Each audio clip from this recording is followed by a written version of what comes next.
Hey everybody, it's that time again. I'm Mr. Authentic with the Gridiron Collective, and it's week 15 of the NFL. I'm here bringing you that free 3 ATS picks.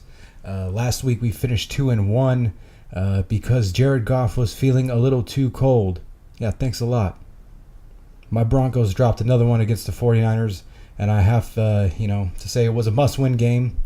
And they have another must-win game against the Browns this week. As if last week wasn't enough already and the loss didn't already demoralize the team. I'm not sure. We'll see how it goes. Denver gets to see the quarterback that they wanted and the quarterback that's proven to be the best quarterback from the draft last year, Baker Mayfield. It'll be tough go, especially with the Cleveland defense.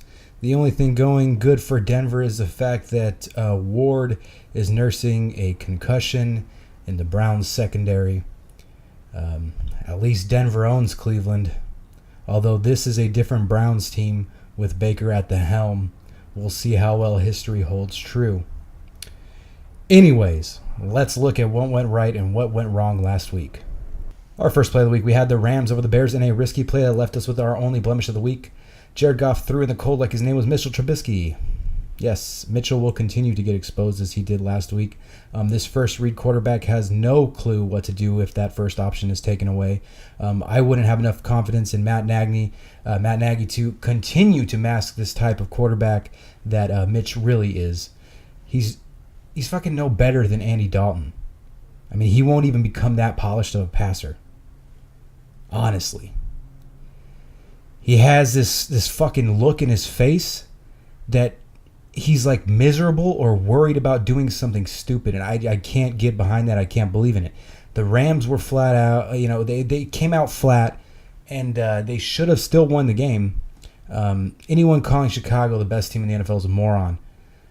If they beat again in the postseason, you can bet that LA will trash the shit out of the Bears.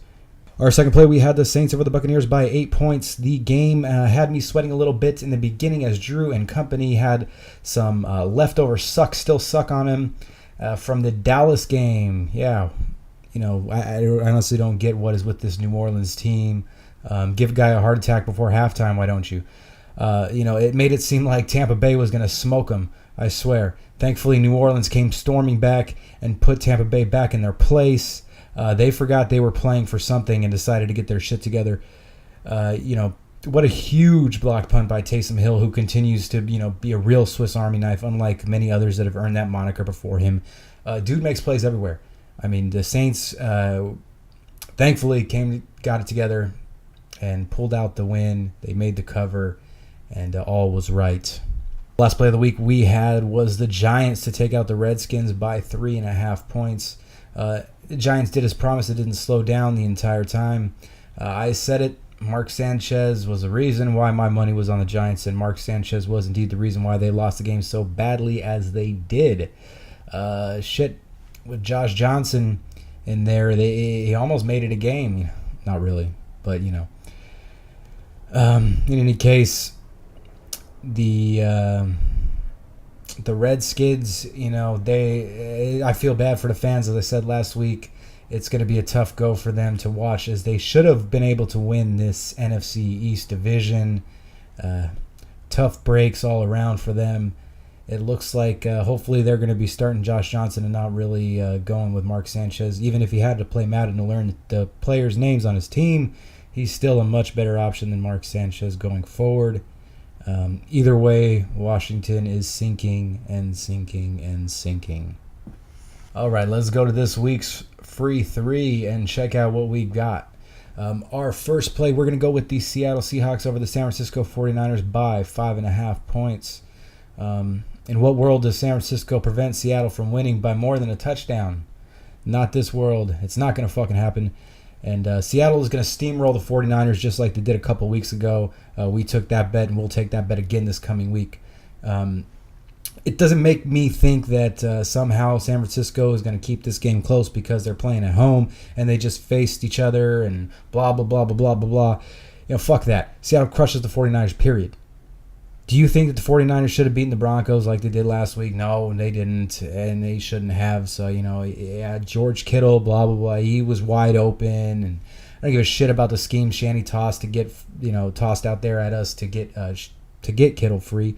You have to cover him. He's the only fucking guy that's on that team. Shut him down and it's over. That's it. Denver was way too stubborn, and that's how the coaching staff has been all season long, refusing to adjust until halftime. It burned him pretty hard. So the 49ers, on the other hand, got that, one huge upset that a lot of terrible teams eventually get late in the season. So they're done now. That's it. Seattle can rest easy knowing that they aren't that team that's going to be, the upset special. No need to worry about any weird shit against San Francisco. Seattle is flying high and coming into town to murder them. Congrats on the win last week, 49ers. This week is going to be fucking brutal for you. Seahawks hammer the shit out of the 49ers by over 2 touchdowns. Give me the Seahawks. Thank you. For our second play of the week, we're going to go with the New England Patriots over the Pittsburgh Steelers by 1 point. Yeah, the loss to Denver has this Steelers team shell-shocked and reeling. They have no idea what's been going on, and Ben Roethlisberger has been crying about, other people needing to step up. He's just not a fucking leader. He's not leading his team. I've talked to plenty of Steelers fans that all kind of are in agreement that, they don't want him as their quarterback anymore. They're done with him. Everyone has lost faith in Ben, and the Steelers will undoubtedly be moving on from him within the next couple of years. I'm sure of it. They need a new leader in the locker room, and they need leaders all around, honestly. James Conner he's a great story, and a great teammate, I'm sure. He's great to rally around, but he doesn't strike me as like that vocal type of leader that you need. That guy that can get the team turned around in a positive direction. That fucking rah-rah guy that you really do need. You need a ton of fire to right this ship, and unfortunately for Pittsburgh, they don't have that. New England is coming off of a loss that they had no business suffering. We all saw that Miami Miracle. They fucked it up big time. I mean, they should have made the tackle. They should have made numerous tackles on that last play. They should have never even been in that position, to be quite honest. This means that they're pissed off, as I've always said. A pissed off Patriots team is going to come out and kick the shit out of the team that's facing them. And this is a Pittsburgh team that is reeling, as I said.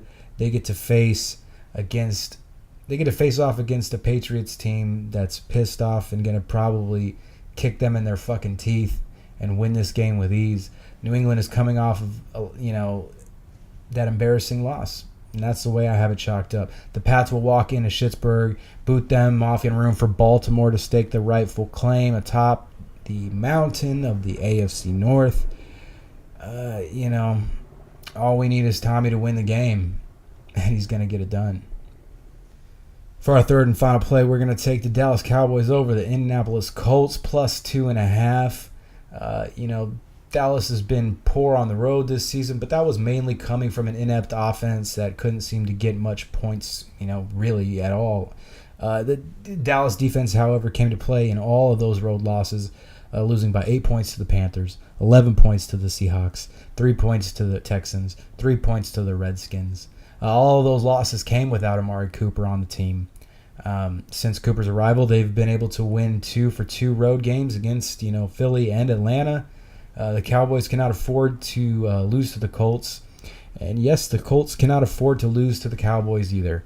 Both teams are vying for playoffs, but to me, Dallas looks like a much stronger team altogether than the Colts do.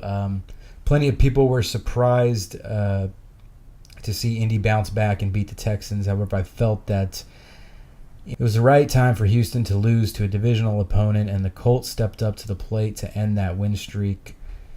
Houston gets right this week, and Indy falls back down. Dallas will continue to surge as their defense is too good for the Colts to get away with the marginal talent that they have on offense. As well as Indy has been playing this season, and as talented as the youth movement has been over there, they just aren't ready to match up against the Cowboys. I'm willing to admit that I viewed the Cowboys a little bit, wrong. I was wrong. I admit it. I was wrong. Those motherfuckers can play, and especially on their defense. Ebron's going to get taken away from Luck. T.Y. Hilton is going to get locked up. Mack is going to get bottled up. Indy has no answers to move the football against Dallas. Dallas should have success on the ground all day against this Colts defense. Sure, Indy is ranked 9th against the run, but really, who have they faced? Leonard, the head case, can't throw hands but wants to fight Fournette.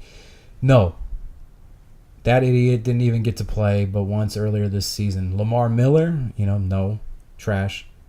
He's one of those. He's one of the most up and down players that I've seen.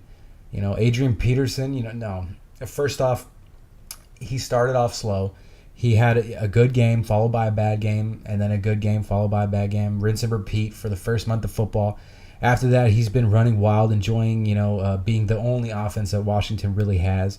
Joe Mixon pretty much dropped a hundo on those Colts defenders.